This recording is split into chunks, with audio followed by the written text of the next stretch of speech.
បាទសូមគោរពនឹងជម្រាបសួរដល់ពុកម៉ែបងប្អូនប្រិយមិត្តអ្នកស្ដាប់ជាទីគោរពនិងជាទីរាប់អានវិលត្រឡប់មកជួបគ្នាម្ដងទៀតហើយនៅក្នុងថ្ងៃនេះដែរខ្ញុំបាទ admin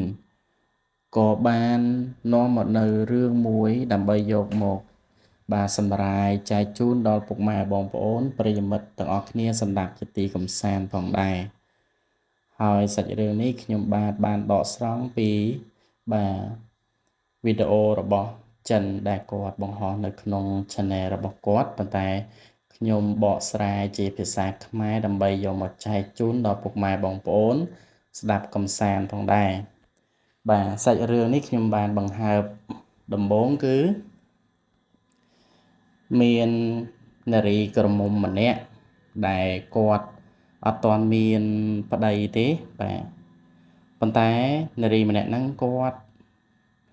ប្រទះឃើញនៅក្មេងម្នាក់ដែលបានន័យថាកូនង៉ែតដែលទើបតែកើតណាបាទគេយកទៅបោះបង់ចោលហើយគាត់ហ្នឹងគាត់មានចិត្តអាណិតអាសូរទៅកាន់ក្មេងម្នាក់ហ្នឹង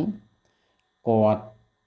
សន្យានឹងខ្លួនឯងថានឹងរើសយកនៅកូនក្មេងនោះយកមកចិញ្ចឹមដូចជាកូនអញ្ចឹង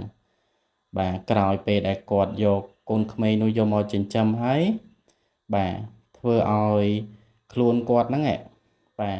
នៅព្រៅរហូតដល់តារៀងចាស់ដែរបាទនិយាយទៅលើបងស្រីម្នាក់ហ្នឹងគាត់មិនថាអត់មានអ្នកតាមស្រឡាញ់អត់មានអីទេព្រោះអីរូបរាងគាត់ក៏ស្អាតបាតគ្រាន់បើដែរ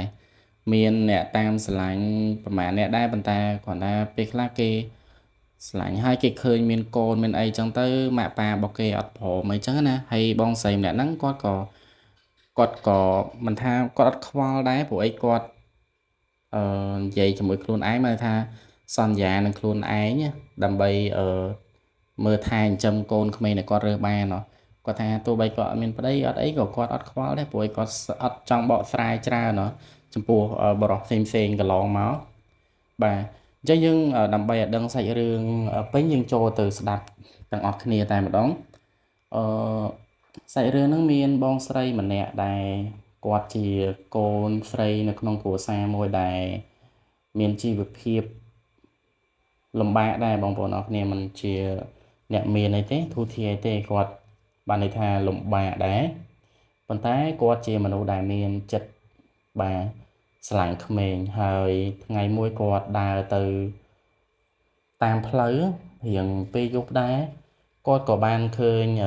កូនក្មេងកូនង៉ែតគេយកទៅអឺ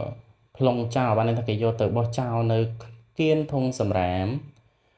បាទបងប្អូនទាំងអស់គ្នាសម័យឥឡូវភាគច្រើនណាបាទមានអ្នកខ្លះបកាកូនហើយអត់ចិញ្ចឹមទេយកកូនទៅបោះចោលណាបាទនឹងហៅថាឪពុកម្ដាយដែលគ្មានទំនួលខុសត្រូវឬក៏គាត់មានផលវិបាកអីផ្ទាល់ខ្លួនរបស់គាត់យើងមិនដឹងទេប៉ុន្តែបងស្រីហ្នឹងគាត់ក៏ឃើញក្មេងដែលកូនង៉ែតទើបតែកើតបងប្អូនអរគ្នាយំនៅគៀនធុងសំរាមហើយគាត់ក៏ទៅមើលអញ្ចឹងទៅឃើញក្មេងគាត់ក៏ស្វះស្វែងទៅមើលទៅអីចឹងទៅឃើញហើយគាត់ក៏អាណិតគាត់ក៏យកកូនហ្នឹងយកទៅពេទ្យយកទៅអីទៅព្យាបាលអញ្ចឹងណាហើយព្យាបាលអីរួចរាល់ហើយគាត់ក៏ទិញសម្លៀកបំពាក់ទិញទៅដោះគោទិញគ្រឿងសម្ភារៈកូនក្មេងហ្នឹងបាទយកមកផ្ទះគាត់ហើយគាត់ក៏មិនដឹងថាធ្វើម៉េចដែរព្រោះអីគាត់ចង់និយាយថាប្រកាសរកម្ដាយហ្នឹងក៏រត់ឃើញហ្នឹងណាព្រោះអី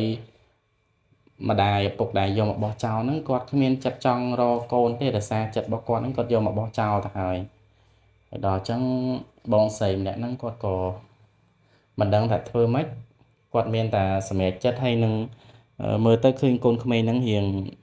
ស្អាតដែរហើយគាត់ក៏គួរឲ្យស្រឡាញ់ដែរអញ្ចឹងគាត់ក៏សម្រេចចិត្តសន្យានឹងខ្លួនឯងថានឹងចាំកូនក្មេងហ្នឹងឲ្យបានដល់ធំដល់អីចឹងទៅ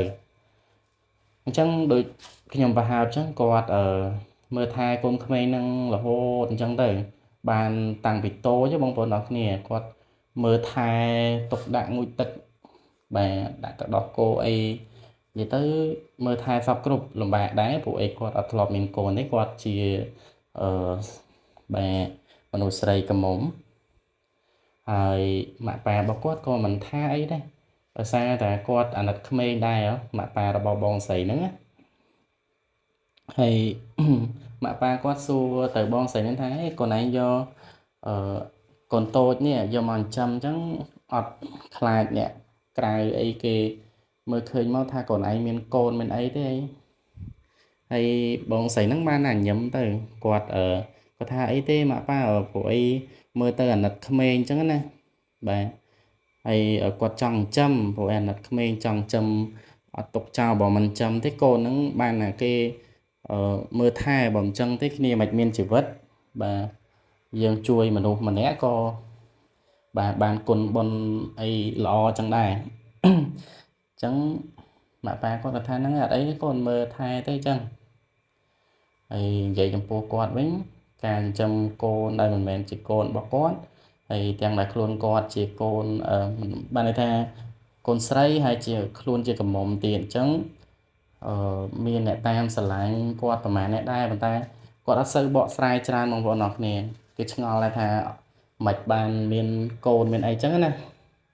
ប៉ុន្តែដូចជាមិនមែននិស័យមិនមែនជាគូរបស់គាត់អត់ចូលចិត្តបកស្រាយច្រើនទៅកាន់បរិសដែរតាមស្រឡាញ់គាត់សួរតែហេតុផលទៅលើកូននេះមានថ្ងៃមួយ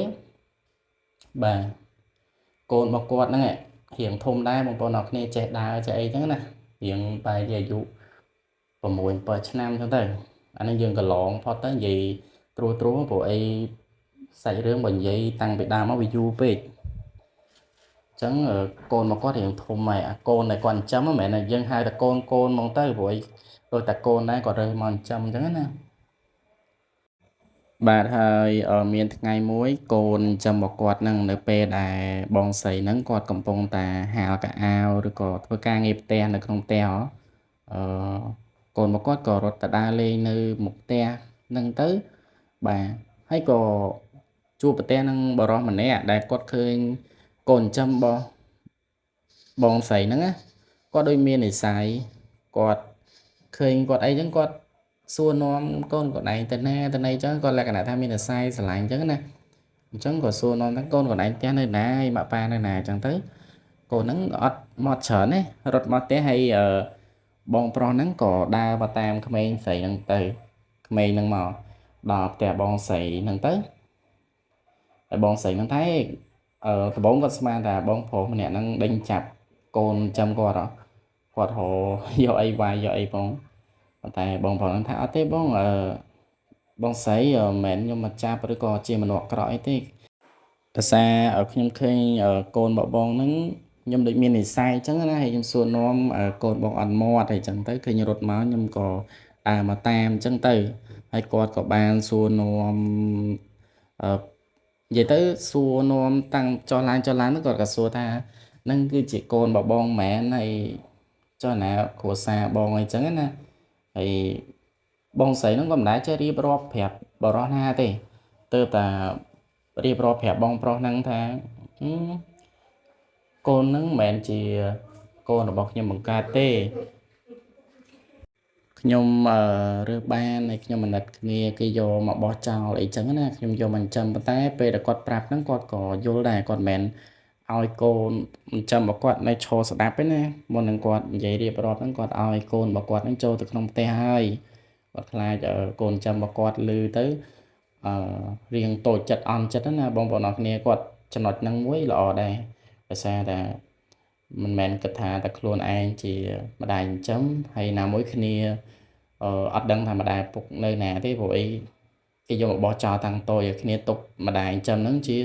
បាទស្មានតែជាម្ដាយបង្កើតទៅហើយអញ្ចឹងចំណុចហ្នឹងមួយល្អគាត់រៀបរាប់ប្រាប់បរិសហ្នឹងនៅពេលដែលគាត់ឲ្យកូនរបស់គាត់ចូលក្នុងផ្ទះគាត់រៀបរាប់អញ្ចឹងទៅគាត់ថាកូនហ្នឹងគាត់រើសបានអញ្ចឹងហើយគាត់អាណិតគាត់យកមកចិញ្ចឹមអញ្ចឹងណាហើយគាត់ប្រាប់ថាគាត់ប្រាប់អញ្ចឹងទៅបងប្រុសហ្នឹងថាអញ្ចឹងគាត់បងប្រុសហ្នឹងសួរថាអញ្ចឹងបងមានប្តីនៅអញ្ចឹងបងស្រីហ្នឹងថាអត់មានទេដោយសារតែគាត់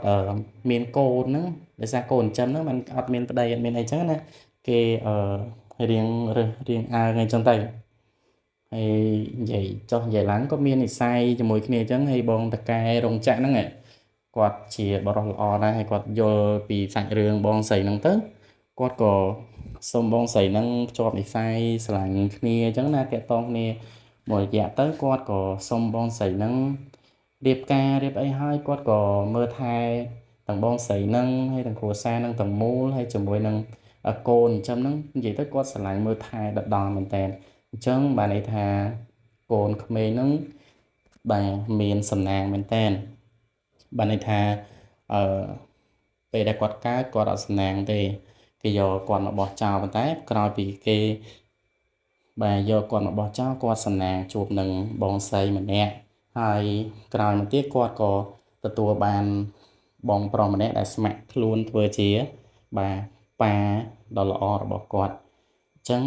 បាទសាច់រឿងរបស់យើងគឺមានប៉ុណ្ណឹងបងប្អូនអរគ្នាបាទបើសិនជាស្ដាប់ទៅ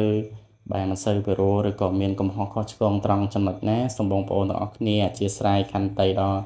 ខ្ញុំបាទផងដែរបាទទើបតែរៀនសម្រាយរឿងតែប៉ុណ្ណឹងដើម្បីយកមកបំពេអារម្មណ៍បងប្អូនពុកម៉ែដើម្បី